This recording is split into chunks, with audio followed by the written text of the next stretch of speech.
इब्रानियों के नाम पत्री 13वां अध्याय।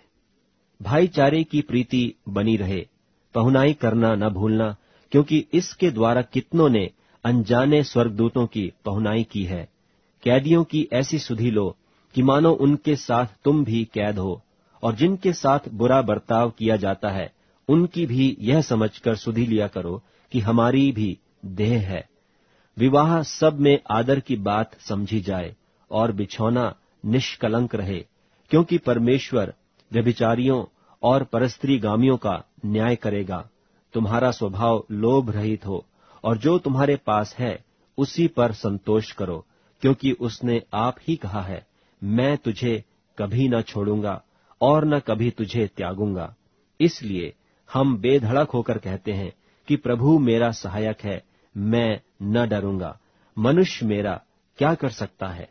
जो तुम्हारे अगुवे थे और जिन्होंने तुम्हें परमेश्वर का वचन सुनाया है, उन्हें स्मरण रखो और ध्यान से उनके चाल चलन का अंत देखकर उनके विश्वास का अनुकरण करो। यीशु मसीह कल और आज और युगानुयुग एक सा है।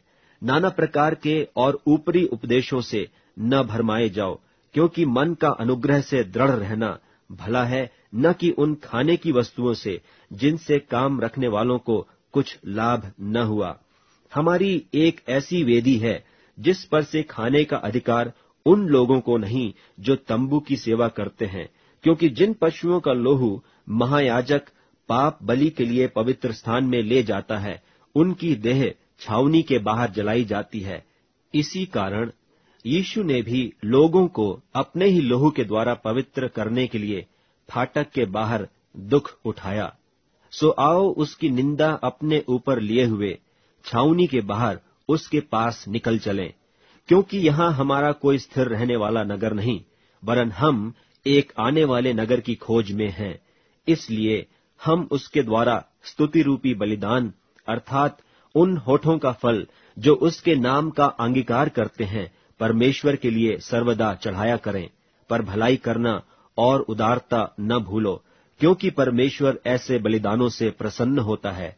अपने अगुओं की मानो और उनके अधीन रहो, क्योंकि वे उनकी नाई तुम्हारे प्राणों के लिए जागते रहते, जिन्हें लेखा देना पड़ेगा कि वे यह काम आनंद से करें, न कि ठंडी सांस ले लेकर, क्योंकि इस दशा में तुम्हें कुछ लाभ नहीं। हमारे लिए प्रार्थना करते रहो, क्योंकि हमें भरोसा है कि हमारा विवेक शुद्ध है और हम सब बातों में अच्छी चाल चलना चाहते हैं। और इसके करने के लिए मैं तुम्हें और भी समझाता हूँ कि मैं शीघ्र तुम्हारे पास फिर आ सकूं। अब शांतिदाता परमेश्वर, जो हमारे प्रभु यीशु को, जो भेड़ों का महान रखवाला है, सनातन वाचा के लोहू के गुण से मरे हुओं में से जिलाकर ले आया, तुम्हें हर एक भली बात में सिद्ध करे, जिससे तुम उसकी इच्छा पूरी करो, और जो कुछ उसको भाता है उसे यीशु मसीह के द्वारा हम में उत्पन्न करे, जिसकी बड़ाई युगानुयुग होती रहे। आमीन। हे भाइयों, मैं तुमसे विनती करता हूँ कि इन उपदेश की बातों को सह लेओ, क्योंकि मैंने तुम्हें बहुत संक्षेप में लिखा है। तुम यह जान लो कि तीमुथियुस हमारा भाई छूट गया है, और यदि वह शीघ्र आ गया तो मैं उसके साथ तुमसे भेंट करूंगा। अपने सब अगुओं और सब पवित्र लोगों को नमस्कार कहो। इतालिया वाले तुम्हें नमस्कार कहते हैं। तुम सब पर अनुग्रह होता रहे। आमीन।